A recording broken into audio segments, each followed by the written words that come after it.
త్వరపడి లూసిఫర్తో యుద్ధం చేయడు. ఎందుకంటే లూసిఫర్కి ఎప్పుడు రెస్పెక్ట్ ఇంకా ఇచ్చేవాళ్ళట పరలోకంలో.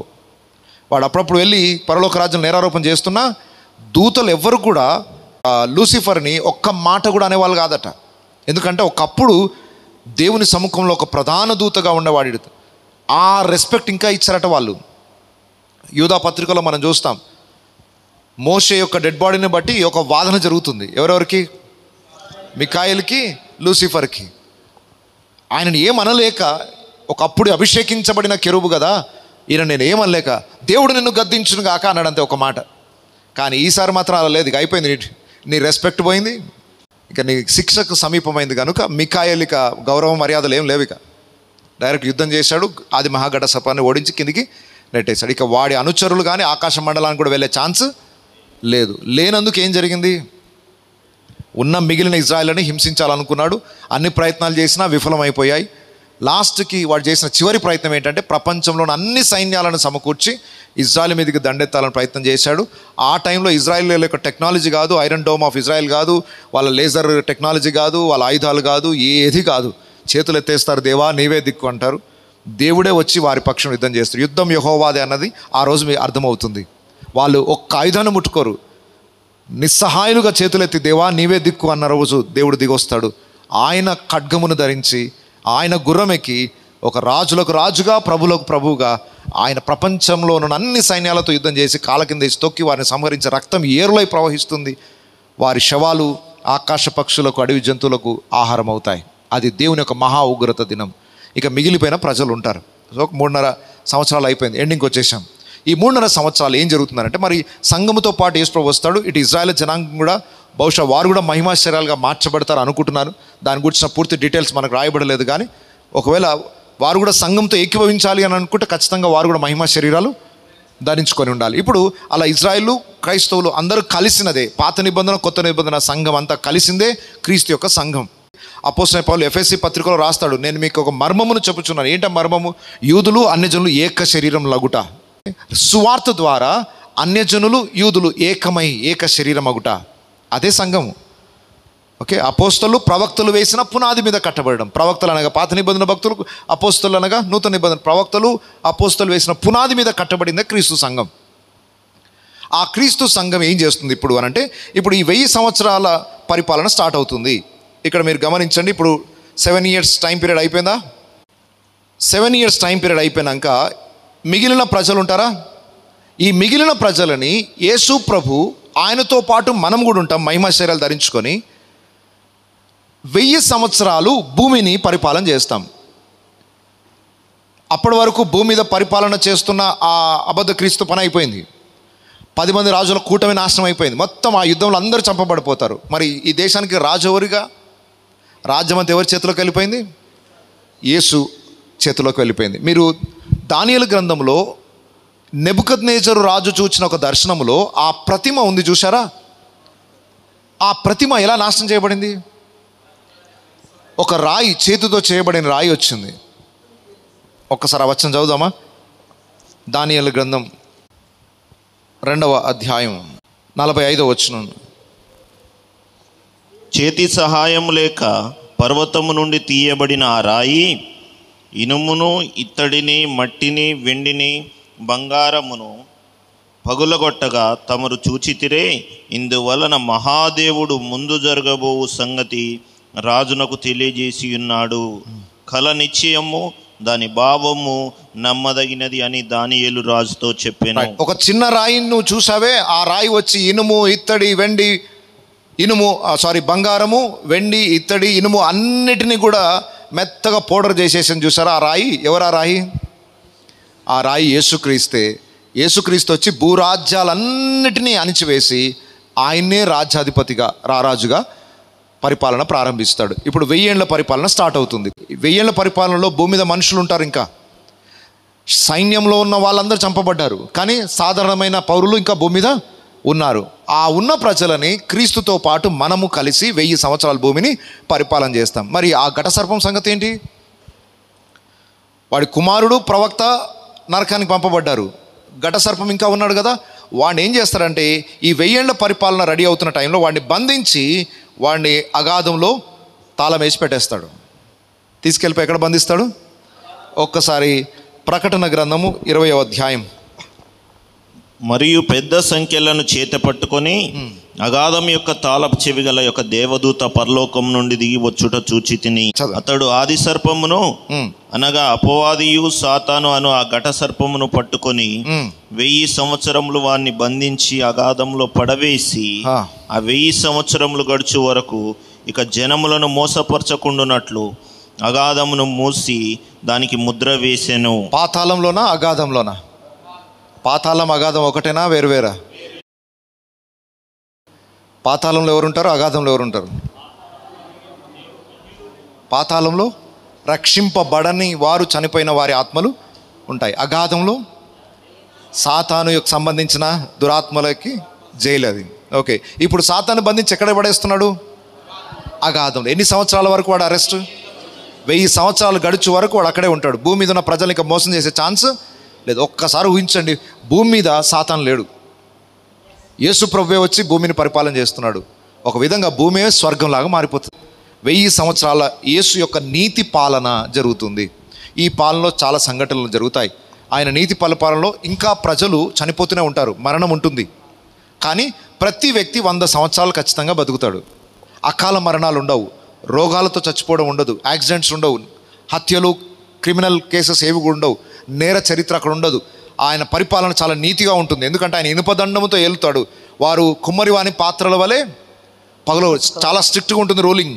పోనీలే పాపంలే అనన్నాడు అన్నమాట. ఇక అయ్యో పాపం అనే రోజులు లావు కాదు. ఆ రోజు తప్పు చేశారా భయంకరమైన శిక్ష పడుతుంది. ఆ శిక్షకి భయపడి ఒక్కడు కూడా తప్పు చేయకుండా ఉంటాడు. ప్లస్ బలమైన పాపం చేసే ఫోర్స్ కూడా లేదు కదా ఆల్రెడీ. అయినా మనిషి లోపల ఇంకా పాపం స్వభావం అయితే ఉంటుంది, కానీ చేయడానికి ధైర్యం సరిపోదు. ఓకే, ఆ సమయమున సింహము గొర్రెపిల్ల కలిసి ఆడుకుంటాయి. బాలుడు చిన్న చిన్న పిల్లలు నావు పాములతో ఆడుకుంటూ ఉంటారు. వాళ్ళకి ఏం హాని చేయదట. అంటే అంత నీతి శాంతి పరిపాలన జరుగుతుంది. ఎన్ని సంవత్సరాలు? 1000 సంవత్సరాల్లో. మరి మీరు ఎమ్మెల్యేలు అవుతారో, ఎంపీలు అవుతారో మీ ఆత్మీయ స్థితిని బట్టి. మీరు రాజ్యాన్ని వెళ్తారో, ఒక ఊరికి సర్పంచ్గా ఉంటారో నాకు తెలియదు. ఎవరెవరి ఆత్మీయ స్థితిని బట్టి వాళ్ళకి ఆ పొజిషన్స్ ఇవ్వబడతాయి. ఓకే, ఇప్పుడు అనవసరం కొట్లాడుకుంటున్నారు. కంప్లీట్గా యేసు దగ్గరకు వస్తే ఏదో ఒక పోస్ట్ ఇచ్చేటోడు, పెద్ద పోస్టు అయ్యా. దానికోసం నానా తిప్పలు పడుతున్నారు. నిత్యత్వం ఉండే 1000 ఏళ్ళు పరిపాలించే 5 సంవత్సరాల పరిపాలనకే నానా తిప్పలు పడుతున్నారు. 1000 ఏళ్ళు పరిపాలించే పోస్ట్ కోసం సంపాదించుకోండి. ఓకే, సో యేసు ప్రభుతో పాటు మనం 1000 సంవత్సరాల భూమిని పరిపాలన చేస్తాం. ఈ 1000 ఏళ్ళు గడిచిన తర్వాత ఏం జరగబోతుంది? 1000 ఏళ్ళు గడిచిన తర్వాత సంఘము, క్రీస్తు మరలా ఎత్తబడతారు. నూతన యెరూషలేము అనే పట్టణానికి దేవుడు మనం తీసుకెళ్ళిపోతాడు. కానీ భూమి మీద ఉన్న ప్రజల పరిస్థితి ఏంటంటే, ఈ సాతానుని మళ్ళీ రిలీజ్ చేస్తాడు జైల్లో నుండి. సాతాను మళ్ళీ భూమి మీదకి పంపబడతాడు. సాతాను భూమి మీదకి పంపబడగానే 1000 ఏళ్ళు యేసు ప్రభు యొక్క రాజరికాన్ని, పరిపాలన చూశారు కదా ఈ ప్రజలు. చూసిన తర్వాత కూడా మరలా సాతాను వచ్చి వాళ్ళని ప్రేరేపించగానే ఈ పరిపాలనలో ఉన్న ప్రతి ఒక్కడు సాతానికే లోబడతారు, కానీ యేసు ప్రభుకు లోబడరు. 1000 ఏళ్ల పరిపాలనలో ఒక్కడు కూడా రక్షింపబడ్డాడు. ఎందుకు? ఆల్రెడీ సువార్త ద్వారం ఎప్పుడో క్లోజ్ అయిపోయింది. కేవలము యేసు పరిపాలన ఎలా ఉంటుంది అని నిరూపించడానికి మాత్రమే 1000 ఏళ్ల పరిపాలన. రేపు క్రీస్తు న్యాయపీఠం దగ్గరికి వీళ్ళు వచ్చినప్పుడు, నువ్వెవరో మాకు తెలియదయ్యా, నువ్వు మా కళ్ళ ముందుకు వచ్చి నీ గొప్పతనం ఏంటో చూపిస్తే అప్పుడు నమ్మేవాళ్ళం అంటారు. ఈరోజు చాలామంది నాస్తికుల యొక్క వాదన ఏంటి? దేవుణ్ణి చూపించండి అప్పుడు నమ్ముతాము. ఇప్పుడు నమ్మని వాడు దేవుణ్ణి చూపించినా కూడా నమ్మడని అర్థం అన్నమాట. ఆనాడు క్రీస్తే స్వయంగా వచ్చి వారి మధ్యలో తన మహత్కార్యాలను జరిగిస్తూ తన ప్రేమను, తన పరిచర్యను, తన పరిపాలనను చూపించిన తర్వాత కూడా ప్రజలు ఇంకా యాక్సెప్ట్ చేయరు. మళ్ళీ సాతాను వచ్చి చెప్పగానే సాతానికే లోబడిపోతారు. ఓకే, రేపు క్రీస్తు న్యాయపీఠం ఎదుట క్రీస్తు మీద నేరారోపణ చేసే ఛాన్స్ లేకుండా ఉండడానికి ఈ 1000 ఏళ్ల పరిపాలన చేస్తాడు. నేనే స్వయంగా వచ్చి మిమ్మల్ని మీకు కనుపరుచుకున్నా కూడా మీరు నాకు లోబడలేదు, కనుక మీరు నిత్య శిక్షకి పాత్రులు అని ప్రూవ్ చేయడానికి 1000 ఏళ్ల పరిపాలన జరుగుతుంది. సో 1000 years పరిపాలన అయిపోగానే సంఘము క్రీస్తుతో పాటు ఏం చేయబడుతుంది? ఎత్తబడుతుంది. ఈ ఘట సర్పము రిలీజ్ చేయబడుతుంది. మళ్ళీ భూమి మీదకి వస్తాడు వాడు. భూమి మీద ఉన్న ప్రజలందరినీ మళ్ళీ మోసం చేసి వాని వైపు తిప్పుకుంటాడు. అప్పుడు ఆకాశం నుండి అగ్నిగంధకాలు పడడం స్టార్ట్ అవుతాయి. మిగతా భూ ప్రజలందరూ ఏం చేయబడతారు? ఆకాశం నుండి అగ్నిగంధకాల చేత. ఇంతకుముందు జలప్రలయం అప్పుడు భూమి అంతా ఎలా నాశనమైందో అగ్ని గంధకముల చేత అప్పుడున్న భూమి అంతా లయమైపోతుంది. ఆ తర్వాత భూమి ఆకాశములు లయమైపోతాయి. భూమి ఆకాశాలు పూర్తిగా లేకుండా పోతాయి. ఆకాశంలో నక్షత్ర మండలాలు, సూర్యచంద్రులు అన్నీ కూడా, భూమి ఆకాశం రెండు లయమైపోతాయి. కొత్త భూమి, కొత్త ఆకాశం వస్తుంది. ఆ కొత్త భూమి మీదకి నూతన యెరూషలేము అనే పట్టణం దిగి వస్తుంది, పెళ్లి కుమార్తె వలె అలంకరింపబడి. ఆ నూతన యెరూషలేము అనే పట్టణంలో మీరు నేను అందరం ఉంటాం. దేవుని బిడ్డలముగా మనము మన జీవితాన్ని కొనసాగిస్తాం. ఇంకా నూతన యెరూషలేము అనే పట్టణంలో ఉన్న కొన్ని ప్రత్యేకతలు ఉన్నాయి. ఆ యెరూషలేము పట్టణంలో ఉంటాం. మరి ఏం చేస్తాం? దానికి ఏమున్నాయి? 12. ఇప్పుడు మనం అందరం లోపలనే ఉంటామా? ఇదే నూతన యెరూషలేము పట్టణం అనుకుందాం. గుమ్మాలు ఎందుకు? బయటికి పోయి ఏం చేస్తారు? యేసయ్య ఇక్కడే ఉంటాడు, సంఘం ఇక్కడే ఉంటుంది, అందరం ఇక్కడే ఉంటాం. ఇదే పెద్ద ప్రపంచం. దానికి గుమ్మాలు ఎందుకు? బయట నుండి ఎవరైనా వచ్చేది ఉందా? లోపల నుండి బయటికి వెళ్ళేది ఉందా ఏమన్నా? కొత్త భూమి, కొత్త ఆకాశం మీదికి నూతన యెరూషలేము పట్టణం దిగి వచ్చింది. హైటెక్ సిటీ లాంటిది ఒక పెద్ద సిటీ వచ్చింది. అది పరలోకమందు ప్రిపేర్ అయ్యి, దేవుడే దానికి శిల్పి, దేవుడే దాని నిర్మాణకుడు. పునాదులు గల ఆ పట్టణము పరలోకం నుండి దిగి వచ్చుట చూచితిని. పెళ్లి కుమార్తె వలె అలంకరింపబడి, అంటే అంతకంటే బాగా అలంకరించబడే ఛాన్స్ లేదన్నమాట. పెళ్లి కుమార్తె వలె అని ఎందుకు రాయబడిందని అంటే, ఒక స్త్రీ అలంకరణ చాలా ఇష్టపడుతుంది. ఒక స్త్రీ అలంకరణలో పీక్ లెవెల్లో అలంకరించబడేది పెళ్లి కుమార్తెగా సిద్ధపడుతున్నప్పుడే. అంతకంటే మించి వేరే రోజు ఎప్పుడు అలంకరణ వేసుకున్నా చూడముచ్చటగా ఉండదు. ఓకే, పెళ్లి కుమార్తెగా సిద్ధపడుతున్న సమయంలో 100% వాళ్ళు ఎంత అలంకరించుకోగలుగుతారో అంత అలంకరించుకోండి. ఇంకా దానికంటే బెస్ట్ లేదు అనుకున్నంత స్థాయిలో అలంకరించబడతారు. సో నూతన యెరూషలేము అనే పట్టణం దేంతో పోల్చబడింది? పెళ్లి కుమార్తె వలె అలంకరించబడింది. ఇంకంటే అంతకంటే బాగా ఇంకా అలంకరించే ఛాన్సే ఇక ఒక్కసారి ఊహించండి. దేవుడు చేసే డిజైన్లోనే ఇంకా అంతకంటే ఎక్కువ చేయలేని పరిస్థితిలో ఉంటే ఆ పట్టణం ఎంత వైభవంగా ఉంటుందో మన ఊహల్లో కూడా రాదది, మన మాటలతో వర్ణించలేము అది. ఆ పట్టణంలో మనం ఉంటాం. ఇక ప్రశ్న ఏంటంటే, వాటికి గుమ్మాలు ఎందుకని?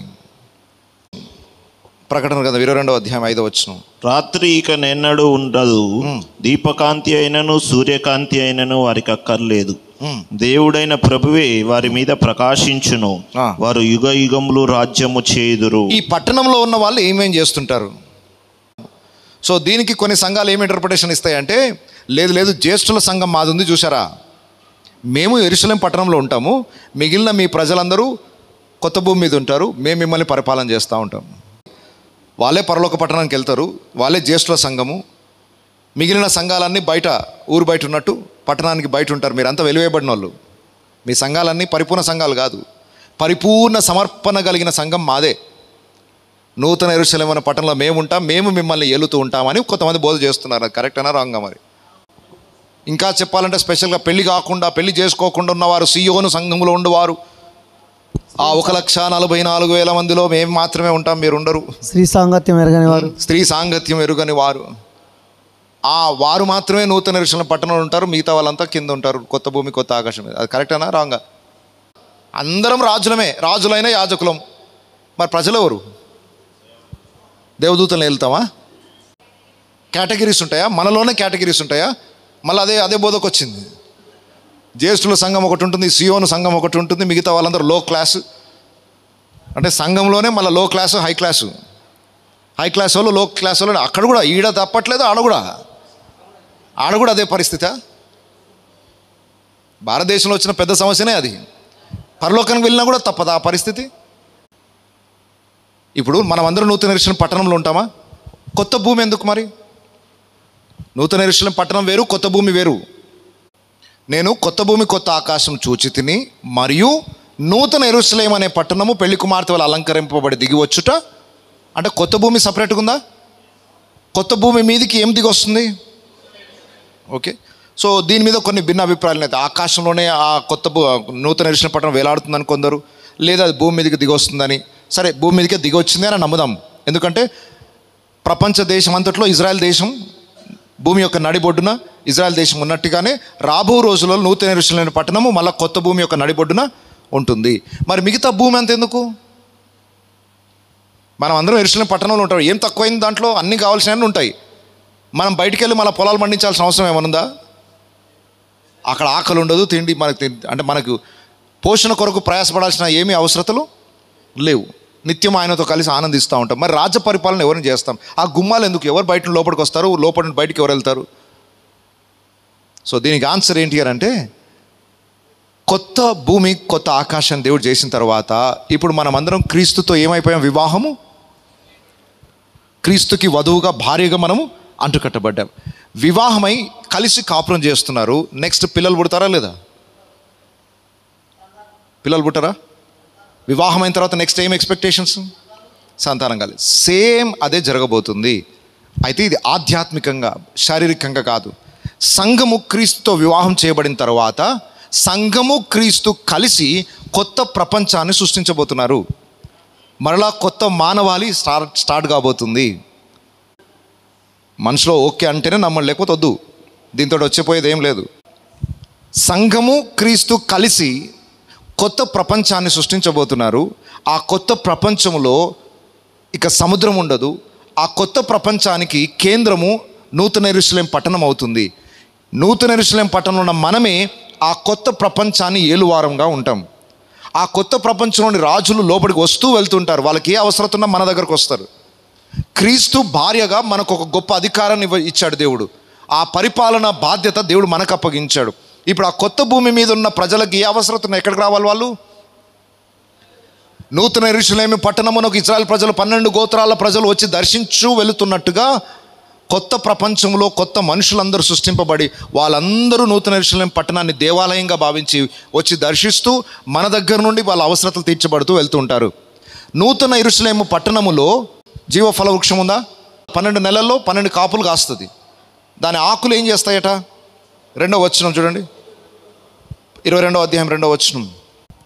ఆ పట్టణపు రాజవీధి మధ్యను ప్రవహించుట ఆ దూత నాకు చూపెను. ఆ నది యొక్క ఈవలను ఆవలను జీవవృక్షం ఉండెను. అది నెల నెలకు ఫలించుచు 12 కాపులు కాయును. ఆ వృక్షం యొక్క ఆకులు జనములను స్వస్థపరచుటకై వినియోగించును. ఆ వృక్షం యొక్క ఆకులు దేనికి పనికొస్తాయి? ఇప్పుడు పరలోకంలో కూడా రోగాలు ఉంటాయా? నూతన యెరూషలేము అనే పట్టణములో జీవఫల వృక్షం ఉంది. దాని ఆకులు జనములను స్వస్థపరచడానికి వాడబడతాయి. ఇప్పుడు చెప్పండి, మనం అందరం మళ్ళీ పరలోకానికి వెళ్ళినా అక్కడ రోగాలు తప్పవా? అక్కడ షుగర్ బీపీలేనా మనకి? ఏ జనమును స్వస్థపరచడానికి ఆకులు? మనం అందరం మహిమాశ్చర్యాలతో ఉంటాం, మనకు జబ్బులేంటి మళ్ళా? మరి ఎవరు ఆ జనం? ఎవరొకరు ఉండాలి కదా జనము. అంటే వాళ్ళకు రోగాలు అంటే మరలా పాపము మరలా శాపము కాదు కానీ బయటున్న మనుషులు దేవుని మీద ఆధారపడినట్లుగా చేయడానికి కొన్ని అవసరతలు ఏర్పడతాయి వాళ్ళకి. దేవునితో సంబంధం లేకుండా బ్రతికే వాళ్ళు కాదుగా. పాపం ఉండదు, శాపం ఉండదు, మరణం ఉండదు, సాతాను లేడు, ఏ విధమైన నష్టాలు కన్నీరు లేదు, వాళ్ళకి బాధలు ఉండవు. కానీ కొన్ని అవసరతలు ఏర్పడతాయి. ఆ అవసరతల కొరకు వాళ్ళు ఎక్కడికి రావాలి? నూతన యెరూషలేము పట్టణానికి రావాలి. ఇక్కడ వారికి ఉన్న సమస్యలు కొన్ని చిన్న సమస్యలు ఉంటాయి. ఎందుకు సమస్యలు అంటే వారు దేవుని మీద ఆధారపడడానికి మాత్రమే, వారు నాశనం చేయడానికి కాదు. వాళ్ళు రోగాలు వచ్చినప్పుడు అంటే మనలాగా భయంకర రోగాలు ఏమి కాకపోవచ్చు, వారి శరీర బలహీనతలు ఏమైనా వచ్చినా వాటికి మెడిసిన్ ఎక్కడ దొరుకుతుంది? ఆ 12 గుమ్మాలు. ఎందుకంటే 4 డైరెక్షన్స్లో ఉన్న ప్రజలందరూ కూడా యెరూషలేములోకి వస్తూ వెళ్తుంటారు. వాళ్ళకి మనమే రాజులంగా పరిపాలన చేస్తూ ఉంటాం. ఇది నాకు అర్థమైనంత వరకు. దీన్ని మీరు యాక్సెప్ట్ చేయొచ్చు, యాక్సెప్ట్ చేయకపోవచ్చు, అది మీ ఇష్టం. ఒకవేళ యాక్సెప్ట్ చేయకపోతే ఆ జనులు ఎవరు, మీరు ఎవరిని పరిపాలన చేస్తారో చెప్పాలి. నాకు అర్థం కాలేదు. చెప్పండి సార్. కొత్త ఆకాశం కొత్త భూమి, ఈ సంఘం యెరూషలేము. ఇప్పుడు మనం దేవునితో అంటగడిన తర్వాత మనం దేవునితో ఇద్దరం ప్రభువు అంటగడబడిన సంఘము వాళ్ళిద్దరు కలిసి అక్కడ రాజ్య పరిపాలన చేస్తారని లేక క్లియర్గా అర్థమైంది. అయితే ఆ కొత్త ఆకాశం మీద యెరూషలేము దిగొచ్చిన తర్వాత రాజ్య పరిపాలన చేస్తారు. అయితే రాజ్య పరిపాలన చేస్తున్నప్పుడు ఆ యొక్క ప్రాంతంలో జీవవృక్షం ఉంటుంది. ఓకే, అక్కడ వినోదంగా చేస్తుంది. అయితే ఆ జనాంగం ఎక్కడి నుంచి వస్తుంది అనేది దేవుడు క్రీస్తు సంఘం కలిసి సృష్టించబోతున్నా కలిసి. ఇప్పుడు మీకు చాలా విషయాలు బైబిల్ అంతా కూడా ఉపమాన భాషలో కూడా ఉంటుంది. ఇప్పుడు ఆదాము అవ్వ స్టోరీ ఉందా? అవును, ఎగ్జాక్ట్ అదే రిపీట్ కాబోతుంది. ఓకే. దైవములనియు అది జస్ట్ ఒక షాడో. మనము మన పోలిక చొప్పున నరుని చేయుదాము. ఇప్పుడు ఆ మనము అనే ప్లేస్లో ఎవరు యాడ్ అవుతున్నారు? ఇప్పుడు సంఘం యాడ్ అవుతుంది. ఎస్, సంఘము క్రీస్తుతో కలిసి కొత్త ప్రపంచాన్ని సృష్టించబోతున్నారు. అందుకొరకే వాళ్ళ మీద మనకు అధికారం ఉంటుంది. ఇది ఎలాగే ఉంటుందన్నమాట. ఇక ఎవర్ లాస్టింగ్, అంతం లేని ప్రపంచం. ఇంకా అన్యజనులకు సంబంధం లేదు. కానీ కొంచెం ఏదైనా సూచనలు బైబిల్లో కొంచెం క్లూ ఏమన్నా చెప్పగలుగుతారా? ఆ క్లూస్ కోసం ఇవి వాడాను. మీరు జనములను చెప్పు. ఓకే, 21, 24 అండి. ఓకే, జనములు దాని వెలుగునందు సంచరింతురు. ఎవరు జనములు? ఏ జనములు? మన విశ్వాసం గురించి చెప్తున్నాడా? కాదు, మళ్ళీ చూడండి. భూరాజులు తమ మహిమను దానిలోకి తీసుకుని వత్తురు. ఎవరు ఇక్కడ? ఏ భూరాజులు? భూరాజులు ఎవరు? మళ్ళా భూమి మీద కొంతమంది రాజులు, అంటే భూమి మీద దేశాలు ఏర్పడతాయి, భూమి మీద దేశాల రాజులు ఏర్పడతారు. వాళ్ళు తమ మహిమను ఎక్కడ తీసుకొని వస్తారు? దేవుని యెరూషలేము, నూతన యెరూషలేము పట్టణంలోకి తీసుకొస్తారు. అక్కడ మనమే వాటి యొక్క మహిమను ఆస్వాదించడం. క్రీస్తు భార్యగా మనకు గొప్ప హోదా ఉంటుంది అక్కడ. అంటే సృష్టిస్తారు అని ఇప్పుడు రెండోసారి చెప్పింది మంచిగుంది. మీరు అంతకంటే ముందు భార్య భర్త అదే అనేలోపు కొంచెం కష్టమైంది అర్థం చేసుకోవడం. నేను ఇవన్నీ అసలు కుటుంబ జీవితం అనేది ఒక స్పిరిచువల్ లెసన్. అర్థమవుతుందా? భార్య భర్త అనేది ఒక ఫ్యామిలీ స్ట్రక్చర్ని దేవుడు చూపించి ఒక ఆత్మీయ పాఠం నేర్పించాలనుకున్నాడు. మనం దీని ఉట్టి శరీర సంబంధాలే అనుకుంటున్నాం. భర్త క్రీస్తు, భార్య సంఘము. ఈ రిలేషన్షిప్ మనకు అర్థం కావాలంటే కుటుంబంలో భార్యాభర్త అనే దాన్ని, వాళ్ళ స్థానాన్ని, వారి హోదా, వారి యొక్క ప్రేమ అనురాగాలు ఇవన్నీ అర్థమైతే క్రీస్తుకి సంఘానికి మధ్య ఉన్న రిలేషన్షిప్ అర్థమవుతుంది. ఇప్పుడు ఎఫెసీ పత్రిక ప్రతి పెళ్లిలో చదివిస్తాం. 5వ అధ్యాయం 22 నుండి 33 అంతా చదివి లాస్ట్కి మెట్టుకు నేను ఇది సంఘమును గూర్చి క్రీస్తును గూర్చి చెప్పేదంతా భార్యాభర్తల గురించి చెప్పించి లాస్ట్కి ఏమంటాడు అంటే అసలు సబ్జెక్ట్ అంతా అది క్రీస్తుకి సంఘానికి మధ్య సబ్జెక్ట్. అది ఉట్టి మనం పెళ్లిలో వాడుకుంటాం, ఏదో పెళ్లి వైవాహిక జీవితం గురించి అనుకుంటాం. నో, దాని వెనక అద్భుతమైన పాఠం ఉంది. అది స్పిరిచువల్ లెసన్. అది కుటుంబ వ్యవస్థ అనేది ఆధ్యాత్మికమైన అద్భుతమైన పాఠాలు. నా ఆదికాండం ప్రసంగాలు వినండి. మొదటి 3 అధ్యాయాల ప్రసంగాలు 60 పైన ఉంటాయి. మా ప్రసంగాలు ఉట్టి 3 అధ్యాయాలు అవి వినండి, మీకు డీటెయిల్ స్టడీ దాంట్లో అర్థమవుతాయి. ఇప్పుడు ప్రస్తుతం మనం జీవిస్తున్న ఈ జీవితం అంతకుముందు సృష్టింపబడిన దానికి సాదృశ్యంగా వచ్చింది అనేది కూడా కాదు. మరి దీని తర్వాత వచ్చేది ఇలానే సృష్టింపబడుతుంది అని అంటున్నారు కదా. ఇప్పుడు ఆదాము అవ్వని సృష్టించి ఇప్పుడు భూమి మీద ప్రజలు ఎట్లాగైతున్నారో ఇలాగే దేవుడు సృష్టించబోతున్నాడు. కానీ ఇది ప్రాబ్లమెటిక్ ప్రపంచం, ఇంకొకటి ప్రాబ్లం లేకుండా చేయబోయే ప్రపంచం. అర్థమవుతుందా? ఇప్పుడు పాడైపోయినట్టే భూమి మళ్ళీ కాదు. అది ఇదే ఫైనల్. ఇటువంటి పాపం మళ్ళీ జరగదు. అలా జరగకుండా తయారు చేయడానికే మనని ఈ ట్రైనింగ్ గుండా తీసుకెళ్ళాడు దేవుడు. ఇప్పుడు భూమి మీద మనకెందుకు ఇలాంటి పరిస్థితులన్నీ ఎదుర్కోవాలి? భూమి మీద మనకెందుకు ఇన్ని శ్రమలు, ఇన్ని శోధనలు, ఇన్ని అవమానాలు, క్రీస్తు కొరకు ఎందుకు ఇన్న బాధలు అని అంటే, ఇన్ని బాధలు గుండా ఫిల్టర్ అయిపోయి వచ్చిన వాడు పరలోక రాజ్యం తీసుకెళ్తే ఈ వ్యక్తి లోపల మళ్ళీ లూసిఫర్ లాంటి ఆలోచనలు వచ్చే ఛాన్స్ ఉండవు. అలా ఉండకుండా ఉండడానికే దేవుడు భూమిని ఏర్పాటు చేసి ఇది ఒక ఫ్యాక్టరీ లాగా కర్మగారంగా చేసి మనలందరినీ తయారు చేసి మేలిమి బంగారం లాగా తీసుకెళ్తున్నాడు ఇప్పుడు పైకి. ఎందుకు? మళ్ళీ కొత్త లూసిఫర్లు తయారు కాకుండా ఉండడానికి. మనకి ఇప్పుడు తెలుసు అవగాహన, ఒక్క లూసిఫర్ అయినందుకు ఎంత భూమి మీద ఎంత నష్టాన్ని అనుభవించో అనుభవపూర్వకంగా తెలుసుకున్నాం మనం. మళ్ళీ అలాంటి పొరపాటు మనలో ఎవ్వరూ చేయరు. మళ్ళీ కొత్త లూసిఫర్లు రారు. ఓకేనా? 1000 ఏళ్ళ పరిపాలన అయిపోయిన తర్వాత సంఘం ఎత్తబడుతుంది. క్రీస్తుతో పాటు మళ్ళీ మనం పైకి వెళ్ళిపోతాం. మిగతా భూప్రజలందరూ అగ్నిచేత కాల్చివేయబడతారు. కాల్చివేయబడిన తర్వాత అందరూ చచ్చిపోతారు కదా. అప్పుడు 2వ పునరుత్థానం జరుగుతుంది. 2వ పునరుత్థానం అంటే ఎవరు? భక్తిహీనులందరూ చనిపోతారు కదా, పాతాళంలోకి వెళ్ళిపోతారు కదా. అప్పుడు పాతాళం తెరవబడుతుంది. పాతాళంలో ఉన్న ప్రజలందరూ కూడా ఎవరికి అప్పగించబడతారు? దేవుని న్యాయపీఠం దగ్గరికి వెళ్ళాల్సి వస్తుంది. వారు కూడా పునరుత్థానం చెందుతారు. ఈ 1000 ఏళ్ళ పరిపాలన కంటే ముందు సంఘం అంటే విశ్వాసుల పునరుత్థానం జరుగుతుంది. 1000 ఏళ్ళ పరిపాలన తర్వాత అనీతిమంతుల పునరుత్థానం. ఫస్ట్ భక్తి గల వారి పునరుత్థానము, రెండవది భక్తిహీనుల యొక్క ఇద్దరికి పునరుత్థానం ఉంది. అపోస్తలుడైన పౌలు అంటాడు, నీతిమంతులకును అనీతిమంతులకును పునరుత్థానం ఉన్నదని నేను నమ్ముచున్నాను. ఉట్టి చచ్చిపోయిన క్రైస్తవులే కాదు లేపబడేది, అందరూ లేస్తారు. కాకపోతే ఫస్ట్ మనం లేస్తాము. 1000 ఏళ్ళ పరిపాలన తర్వాత వాళ్ళు లేస్తారు. లేచి దేవుని న్యాయపీఠం దగ్గర తీర్పు జరుగుతుంది. ఆ తీర్పు ఎందుకు అంటే వీళ్ళని పరలోకం పంపాలా నరకాన్ని పంపాలా తీర్పు కాదు.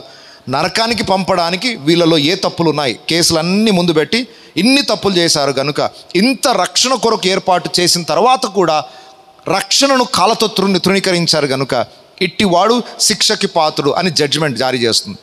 పరలోకం అంతా యాక్సెప్ట్ చేస్తుంది, అవునయ్యా నీ తీర్పు న్యాయమే. చివరికి ఆ నేరస్తుడు కూడా అంగీకరించాల్సింది, అవును ఈ శిక్షకి నేను పాత్రుడనే అని. కాదనడానికి వీలు లేదు. నేరారోపణ చేసి నేను తప్పు చేయలేదు, నన్ను అన్యాయంగా శిక్ష చేస్తున్నారు అనడానికి ఛాన్స్ లేకుండా జడ్జిమెంట్ జరిగి జడ్జిమెంట్ తర్వాత వారు నిత్య నరకాగ్నిగుండంలో పడేస్తారు.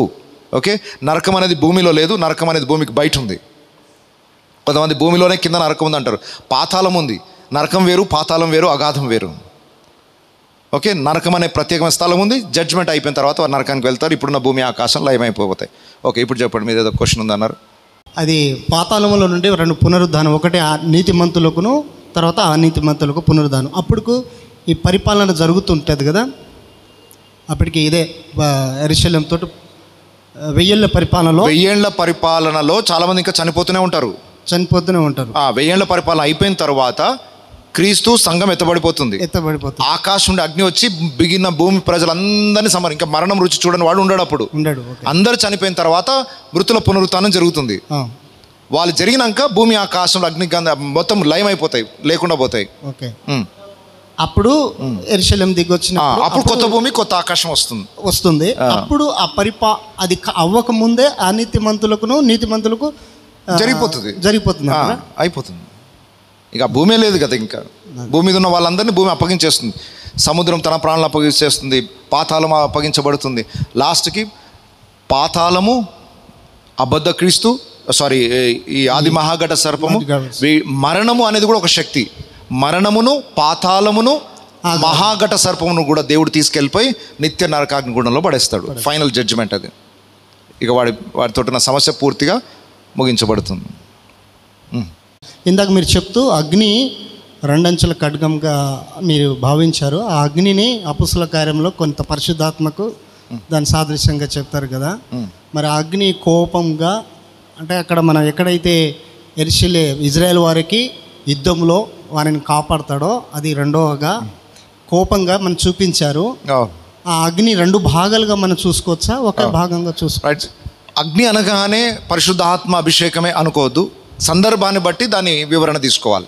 ఇప్పుడు సింహం అన్నాను, సింహం అనగానే యేసుప్రభు సాతానా? సందర్భం బట్టి ఇద్దరు సింహంతో పోల్చబడ్డారు. ఎవరిని మృంగుదునాన్ని గర్జించు సింహం వలె ఎవరు? సాతాను. యూదా గోత్రపు సింహం అనగానే ఎవరు? సో అట్లాగే అగ్ని అన్నా నూనె అన్నా ఏదన్నా కూడా వెంటనే అన్నిటికీ అదే సేమ్ కాదు, క్లారిటీ సందర్భాన్ని బట్టి మనం అర్థం చేసుకోవాలి. ఓకే, నెక్స్ట్ స్త్రీ సాంగత్యం ఎరుగని వారు అని ఒక పదం రాయబడింది. 1,44,000 మందిని గుర్చిన వివరణ 14వ అధ్యాయం రాయబడింది. 14వ అధ్యాయం అంతా ఏంటంటే సింపుల్ ఒక మాటలు చెప్తాను. ప్రకటన గ్రంథంలో జరిగే సన్నివేశాలు అన్నీ కలిపి ఒక చాప్టర్లో 7 దర్శనాలుగా యోహానుకు దేవుడు చెప్పించాడు. ఓకే, ఏమేమి ఇప్పటివరకు మనం ధ్యానించాం మీరు తర్వాత చదివితే మీకు అర్థమైపోతుంది. ఇప్పటివరకు మనం ధ్యానించినవన్నీ ఒక్కొక్క దర్శనముగా ఒకే చాప్టర్లో 7 దర్శనాలు యోహానికి చూపించబడ్డాయి. మీరు చదివితే అర్థమైపోతాయి ఏ సంఘటనలు ఏమేమి జరుగుతున్నాయి అనేది. దాంట్లో 1,44,000 మందిని గురించిన ప్రస్తావన ఇవ్వబడి వాళ్ళు స్త్రీ సాంగత్యం ఎరుగని వారు అనే మాటను పట్టుకొని చాలామంది ఏమంటారంటే పెళ్ళి కాకుండా సేవ చేసే వాళ్ళు ఎవరైతే ఉంటారో వాళ్ళు మాత్రమే ఆ సీయోనుపురంలో గొర్రెపిల్లతో పాటు ఉంటారు అని అనుకుంటున్నారు. దయచేసి గమనించండి, అలా అనుకుంటే ఇక పేతురు ఉండడాడు అనమాట అక్కడ. మరి పేతురు పేరు పునాది రాళ్ళ మీద ఎందుకు రాయాలా? పేతురే లేనప్పుడు నూతన యెరూషలేము పట్టణంలో పేతురు పెళ్లి చేసుకున్నాడు. పౌలు అంటాడు, నేను పేతురు భార్యను వెంట పెట్టుకొని వచ్చినట్టు సేవకు నేను కూడా భార్యను వెంట పెట్టుకొని చేయలేను, అధికారం నాకు లేదా అని పౌలు అంటాడు. అంటే పేతురు వివాహం చేసుకున్నాడు కదా. మరి ఇప్పుడు వివాహం అయితే సీయోనుపురంలో ప్రవేశించడానికి పేతురు అర్హుడు కాదు. పేతురు కాదు, మోషే కాదు, ఓకే, దావీదు కూడా కాదు. ఈనాటి పెళ్లి కాని సేవకులు మాత్రమే అర్హులా? దయచేసి గమనించండి, అక్కడ స్త్రీ ఎవరు అని అంటే ప్రకటన గ్రంథం 17వ అధ్యాయంలో మహాబబులోను వేశ్య అని ఒక స్త్రీ గురించి చెప్పబడింది. అది ఒక క్రూర మృగం మీద కూర్చున్న ఒక స్త్రీ, ఒక వేశ్యతో పోల్చబడింది. ఎవరా మహాబబులోను వేశ్య అంటే సాతానీయ మతం, సాతాను స్థాపించిన ఒక మతం. ఇది ఎప్పటి నుండి ఉంది అని అంటే ఆరంభం నుండి, మనిషి పాపం చేసి పతనం అయిపోయిన దగ్గర నుండి సాతానీయ మతం అంటే దేవునికి విరుద్ధంగా వేరే వాటిని ఆరాధించే ఆ స్పిరిట్ ఏదైతే ఉందో అది అప్పటి నుండి ప్రవహిస్తూనే ఉంది. 8 రాజ్యాల గురించి 8 రాజ్యాల గురించి చూసాం. ఈ 8 రాజ్యాల మీద ఆ స్త్రీ కూర్చొనే ఉంది అంటాడు. సాతానీయ మతము అన్ని రాజ్యాలలో కూడా చూసాం. ఏ దేశంలోనైనా తీసుకోండి, సాతానీయ మతం ఉంది. దేవుని కాకుండా దేన్ని ఆరాధించినా సాతానీయ మతం, అంతేనా? దాన్ని మహాబబులోను వేశ్య అంటే ఎందుకు బబులోన్తో పోల్చబడింది అంటే, ఫస్ట్ అసలు దేవునికి వ్యతిరేకంగా ఆరాధించే ఆ మాట ఎక్కడ స్టార్ట్ అయింది? బబులోన్లో స్టార్ట్ అయింది. మీకు చెప్పాను చరిత్ర కూడా. నిమ్రోదు, తన భార్య, తన కుమారుడు వాళ్ళే దేవుళ్ళుగా ఆరాధించబడ్డారు. ఆ స్త్రీ మనం ఆదికాండం 3:15 ఉందా ప్రవచనం ఉందా? ఆ స్త్రీ నా భార్యనే, ఆ స్త్రీకి పుట్టిన కుమారుడే నా కుమారుడు. ఆ కుమారుడు పేరు తమ్మూజు, భార్య ఆకాశరాణి. మీకు రక్షణనిచ్చేది మేమే, మా ద్వారానే రక్షణ అని చెప్పి ప్రకటించుకున్నాడట ఆయన. సో సాతానీయ మతానికి ఫస్ట్ పునాది ఎక్కడ పడింది? బాబేలు దగ్గరనే పడింది. బాబేలు దగ్గర పునాది స్టార్ట్ అయింది. అందుకొరకే దీన్ని బాబేలు మహాబబులోను వేశ్య అని పిలుస్తారు దాన్ని. ఎందుకంటే అక్కడ స్టార్ట్ అయిన మతం క్రీస్తు అక్కడ వరకు కూడా భూమి మీద ఇంకా చలామణి అవుతూనే ఉంటుంది. ఆ మతాన్ని లాస్ట్ అబద్ధ క్రీస్తు అవలంబిస్తాడు. తాను దేవునికి విరుద్ధమైన మతాన్ని ఏర్పాటు చేస్తాడు. ఈ అబద్ధ క్రీస్తు స్టార్ట్ చేసిన ఈ మతం ఏవేవి దేవుళ్ళు అనబడునో అన్నిటిని తీసేసి మళ్ళీ కొత్త మతం స్థాపిస్తాడా? ఇది ప్రజల కొత్త మతమే కానీ సాతానికి మాత్రం ఇది పాతదే. డిఫరెంట్ స్టెప్స్ మార్చేస్తున్నాడు, పేర్లు మారుస్తున్నాడు, దైవత్వాలు మారుస్తున్నాడు. కానీ అల్టిమేట్గా వాడి గురి ఏంటి? దేవునికి వ్యతిరేకంగా ప్రజలను ఆరాధింపజేయడం. 17వ అధ్యాయంలో మీరు చూసినట్లయితే ఈ 10 మంది రాజులు ఎవరైతే ఉంటారో ఈ 11వ వాడిని సీట్ తీసేస్తారు కదా. 2వ అర్ధవారంలో వాడుకున్న అధికారం తీసేసి మళ్ళీ ఈ 10 మంది కలిసి పరిపాలన స్టార్ట్ చేస్తారు. 17th 18th చాప్టర్లో ప్రకటన గ్రంథం 17-18 అధ్యాయంలో ఈ మహాబబులోను వేశ్య పూర్తిగా నాశనం చేయబడుతుంది. అంటే ఈ సాతానీయ మతాన్ని ఆ 10 మంది రాజులే పటాపంచలు చేసేస్తారు. ఇదంతా కాదు, అసలు ఇది కొత్త మతం, అసలు మనకు సరైన సూటబుల్ మతమే కాదని బబులోను మహావేశ్య యొక్క మతాన్ని పూర్తిగా పటాపంచలు చేసేస్తారు. సో మహాబబులోను వేశ్య అంటే ఆ స్త్రీని గురించి చెప్పబడింది. ఇప్పుడు వీరు స్త్రీ సాంగత్యం ఎరుగని వారు అంటే అర్థం ఏంటంటే వారి విశ్వాసమును ఎప్పుడు కూడా అపవిత్రమైన దానితో ఏకీభవించలేదు. ఆ మహాబబులోను వేశ్యతో ఏమాత్రం వీళ్ళు కలవలేదు అని అర్థం. అక్కడ పెళ్లి కాని వాళ్ళని అర్థం కాదు. అక్కడ బైబిల్లో ప్రకటన గ్రంథంలో ఉన్న స్త్రీ వేరు, వీరు స్త్రీ సాంగత్యం ఎరుగని వారు అంటే ఆ మహాబబులోను వేశ్య యొక్క అసత్య బోధకు గురి కాని వారు, సాతానీయ మతానికి గురి కాని వారు, దేవుని కొరకు ప్రతిష్ఠింపబడిన వారు అని అర్థం. అందులో స్త్రీ పురుషులు అందరూ కలిపి ఉంటారని అర్థం. సో దాన్ని అపార్థం చేసుకున్నారు. అట్ట పెళ్లి కాని వాళ్ళే అనుకుంటే పేతురును చూడడం మనం అపోస్తలలో చాలా పెళ్లి చేసుకున్న వాళ్ళు ఉన్నారు. మరియు పాత నిబంధనలో ఉన్న భక్తులు ఎవరిని కొత్త సీయోను కొండమే చూడడం అనమాట. అయితే వాళ్ళ ఉద్దేశం ఏంటంటే కొత్త నిబంధన సంఘమే ఉంటుంది, పాత నిబంధన ఉండదు అనుకుంటున్నారు. కొత్త నిబంధనలో అది కూడా మేమే ఉంటాము, పెళ్లి కాని వాళ్ళమే ఉంటాము. బైబిల్ దేవుడు అలా చెప్పలేదు. ఇంకేమున్నాయా సందేహాలు? 666 ఒకటి ఉందా? చెప్పండి. యెషయా గ్రంథము 56వ అధ్యాయంలో దేవుడు 4 నుంచి చెప్తాడు. అంటే షండులను గురించి ఇక్కడ చెప్తారు. నా ఇంట ప్రాకారంలో వారికి ఒక భాగాన్ని ఇస్తాను, కొడుకులు కూతుర్లు అనిపించుకోవడం దానికంటే వారికి ఒక శ్రేష్టమైన పేరు వారికి పెట్టబడుతుంది అన్నాడు. కొట్టివేయబడి నిత్యమైన స్వాస్థ్యం వారికి అన్నాడు. దాని గురించి కొంచెం రైట్. ఇక్కడ ఏం లేదు, ఇక్కడ ఏంటంటే నపుంసకులు వాళ్ళకు కూడా రక్షణ ఉంది అని చెప్పడానికి రాయబడిన మాట. సహజంగా మనం సువార్త పరిచయం ఎప్పుడు మామూలు మనుషులకే ప్రకటిస్తూ ఉంటాం. నపుంసకులకు కూడా సువార్త అవసరమని ఎప్పుడన్నా గ్రహించారా? దేవుడు నపుంసకులను తృణీకరించలేదు, వాళ్ళకు కూడా సువార్త అవసరం. అయితే వాళ్ళకి ఇవ్వబడిన శ్రేష్టమైన వాగ్దానం ఇది. మిమ్మల్ని నేనేం విడిచిపెట్టలేదు, ఇక్కడ మీరు సంతానం లేక మీరు బాధపడవచ్చేమో కానీ నిత్యత్వంలో మీకు ఒక గొప్ప బహుమానం ఇస్తాను, మీకు కూడా రక్షణ ఉంది, నా స్వాస్థ్యంలో మీకు పాలునిస్తానని వాళ్ళకు కూడా దేవుడు చేస్తున్న వాగ్దానం అది. ఓకే, సో నపుంసకులకు కూడా రక్షణ అవసరం, వాళ్ళకు కూడా రక్షణ దేవుడు సిద్ధపరిచాడు, వాళ్ళని దేవుడు ఏం తృణీకరించలేదు అని అర్థం. రైట్. నా ఇంటను నా ప్రాకారంలోనూ ఒక భాగమును వారికి ఇచ్చేదను, ఖచ్చితంగా వాళ్ళు కూడా వాటా ఉంటుంది అని అర్థం. సగం స్వాస్థ్యాన్ని ఇవ్వడం అని కాదు కానీ దాంట్లో వాళ్ళకు కూడా వాటా ఉంటుంది. వాళ్ళేం సపరేట్ కాదు, వాళ్ళకు కూడా రక్షణలో భాగం ఉంది. ఓకే, మనం నపుంసకులను తృణీకరించొద్దు. ఒకవేళ వాళ్ళు సువార్త వినే పొజిషన్లో ఉంటే మనం వాళ్ళని చెప్పడానికి వెనుకడుగు వేయద్దు. వాళ్ళని ఆహ్వానించి వాళ్ళకు ప్రార్థన కుడికలో మనం కూర్చోబెట్టడం కూడా మనం ఎప్పుడు దాన్ని ఇన్సల్ట్గా ఫీల్ కావద్దు. ట్రాన్స్జెండర్స్ ఈ వాక్యం మా గురించి రాయబడిందని చాలాసార్లు చెప్తా ఉంటారు. అవును, అది వారికి అప్లై అవుతుంది, వాళ్ళకే అప్లై అవుతుంది. ట్రాన్స్జెండర్స్ అంటే ఇక్కడ నానా రకాల సబ్జెక్ట్ అది. LGBTE తర్వాత ఇంకా 4 అక్షరాలు కొత్త యాడ్ అయినాయి. చూడండి, ట్రాన్స్జెండర్స్లో రకరకాలు ఉన్నాయి. ఓకే, బయాలజికల్గా శరీరంలో ఉన్న ప్రాబ్లంతో పుట్టిన వాళ్ళు ఒక్కరే, వాళ్ళకి మాత్రమే ఇది. బయాలజికల్గా పుట్టుకతోనే నపుంసకులుగా పుట్టే ఒక రకమైన, అంటే ఫిజికల్ హ్యాండిక్యాప్డ్ ఎట్లా ఉంటారో బయాలజికల్ హ్యాండిక్యాప్స్ ఉంటారు, వాళ్ళకి సంబంధించిన మాటనే తప్ప ఏదో నాకు మనసులో అట్లా అనిపిస్తుందని. ఇప్పుడు అమెరికాలో పెద్ద భయంకరమైన పరిస్థితి ఇది. అమెరికాలో బాబు పాప పుట్టగానే, మనం పుట్టగానే వెంటనే బాయ్ గర్ల్ రాస్తామా, అబ్బాయి అమ్మాయి అని సర్టిఫికేట్ రాస్తామా? అట్లా రాయొద్దు. ఇప్పుడు వాళ్ళు పెద్దవాళ్ళైన తర్వాత వాళ్ళ మనసులో ఏమనిపిస్తే అది జెండర్ వాళ్ళకి. ట్రాన్స్జెండర్స్ అంటే ఇదంతా దాని కోవలోకి తీసుకోవద్దు మనం. ఓన్లీ బయాలజికల్గా పుట్టుకతోనే ఏదైతే నపుంసకత్వంతో పుట్టారో వాళ్ళకి మాత్రమే వర్తించేది. నాకు ఇట్లా అనిపిస్తుంది, నేను ఇలా అని చెప్పేసి ఆ భయంకరమైన పాపంలో దిగజారిపోయిన సొదొమ గొమొర్రా లాంటి పాపంతో ఉండే వారికి కాదు ఇది. చెప్పు. దానియేలు విషయము, అది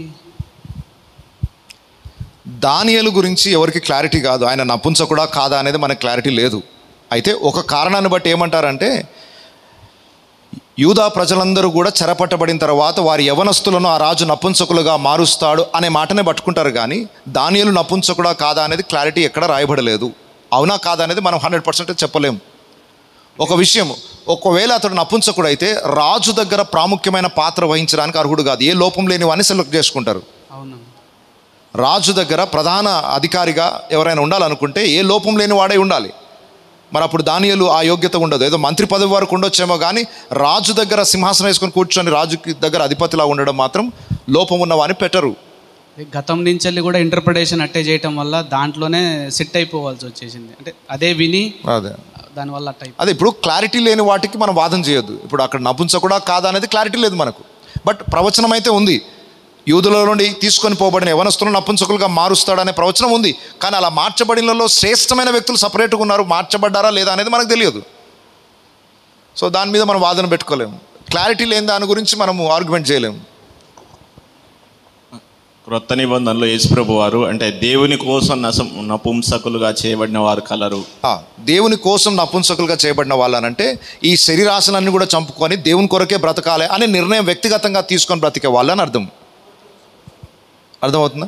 అంటే భౌతికంగా ఈ లోక ఆశలన్నింటినీ కూడా చంపుకొని పొద్దున్న లేస్తే రాత్రి వరకు సేవ అనుకొని బ్రతకడానికి ఇష్టపడిన వాళ్ళు.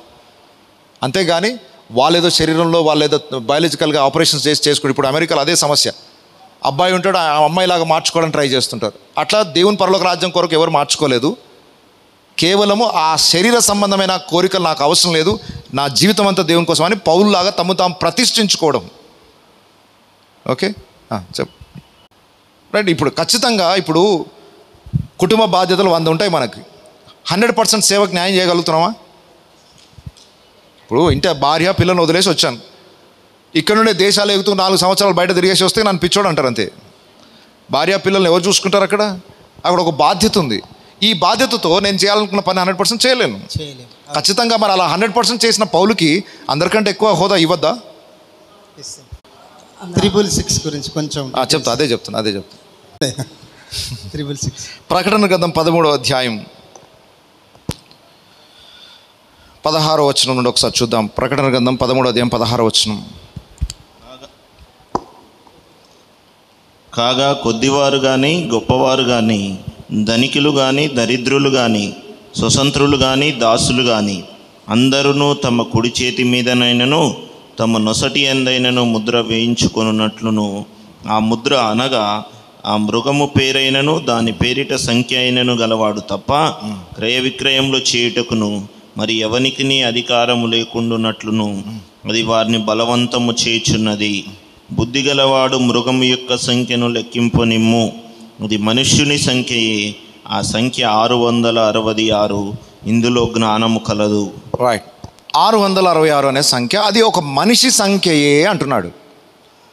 సో దీనికి రకరకాల ఇంటర్ప్రిటేషన్స్ ఉన్నాయి. దానికి ఒక్క ఇంటర్ప్రిటేషన్ మాత్రమే చెప్తున్నాను. యూదులకు ప్రతి సంఖ్యకు ఒక అర్థం ఉంటుంది. 7 అన్న సంఖ్య అనగానే మనందరికీ తెలుసు, 7 అనగానే సంపూర్ణత అని. 4 అన్నాం అనుకోండి, 4 దిక్కుల అన్ని విధాలుగా అని అర్థం. ఒక్కొక్క దానికి ఒక్కొక్క నెంబర్కి ఒక్కొక్క ఇంటర్ప్రిటేషన్ ఉంటుంది. 6 అనేది మనిషి సంఖ్య యూదుల ప్రకారం. ఎందుకు? 6 రోజుల సృష్టిలో మానవుని ఏ రోజు చేశాడు దేవుడు? 6వ రోజు మనిషిని చేశాడు. కాబట్టి యూదుల లెక్క ప్రకారం, ఇప్పుడు కూడా మీరు ఇంటర్నెట్లో సెర్చ్ చేసి చూడొచ్చు, ప్రతి నెంబర్కి యూదుల యొక్క ఇంటర్ప్రిటేషన్ ఉంటుంది. 6 అనేది మనిషి యొక్క సంఖ్య. ఫర్ ఎగ్జాంపుల్ 6 అనేది ఆదాము సంఖ్యనా? అంతేనా? ఆదాము పుట్టిన రోజు ఎన్నో రోజు సృష్టింపబడింది? 6వ రోజు. కాబట్టి మనిషి సంఖ్య 6. మొదటి మానవుడైన మొదటి ఆదాము యొక్క సంఖ్య 6. కడపటి మానవుడు వచ్చాడు, కడపటి ఆదాము వచ్చాడు. ఎవరైనా ఆయన సంఖ్య ఎంత? ఆయన కూడా మానవుడుగానే ఈ లోకానికి వచ్చాడు. కడపటి ఆదాము అని పిలువబడ్డాడు. ఇప్పుడు బైబిల్ అంతా ఏంటి? 66 గ్రంథాల్లో ఏముంది? మానవునికి యేసు ప్రభుకు మధ్య ఉన్న సంబంధమే ఆదికాండం నుండి ప్రకటన వరకు. 66 గ్రంథాల యొక్క స్టోరీ అంతా ఏంటి? దేవునికి మానవునికి మధ్య ఉన్న సంబంధం. మొదటి ఆదాము కడపటి ఆదాము మధ్యలో జరిగే సంబంధ అనుభవాలు, అంటే మనుషులకు క్రీస్తుకి మధ్య ఉన్న సంబంధాన్ని వివరించేదే 66 గ్రంథాల చరిత్ర. దేవుని ప్రణాళికలో 66 మాత్రమే ఉంది.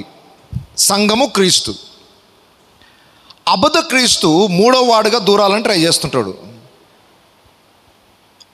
అబద్ధ క్రీస్తు వాడు కూడా మనిషిగా లోకంలో పుట్టాడు. వింటున్నారా? అబద్ధ క్రీస్తు కూడా నీ సంతానం అని పిలువబడుతున్నాడు. నాకు కూడా ఒక కొడుకున్నాడు. మొదటి ఆదాం అయిపోయాడు, కడపటి ఆదాం అయిపోయాడు. లేదు ఇంకొక ఆదాం వస్తున్నాడు, నా కొడుకు వచ్చి ఉద్ధరిస్తాడు ఇప్పుడు ప్రపంచాన్ని అని ఇంకొక కుమారుడిని దేవుని ప్రణాళికలో దూర్చే ప్రయత్నం చేస్తున్నాడు.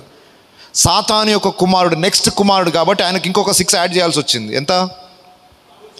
సో దేవుని ప్రణాళికలో ఏమున్నాయి? 66 మాత్రమే. ఆదాము కడపటి ఆదాము.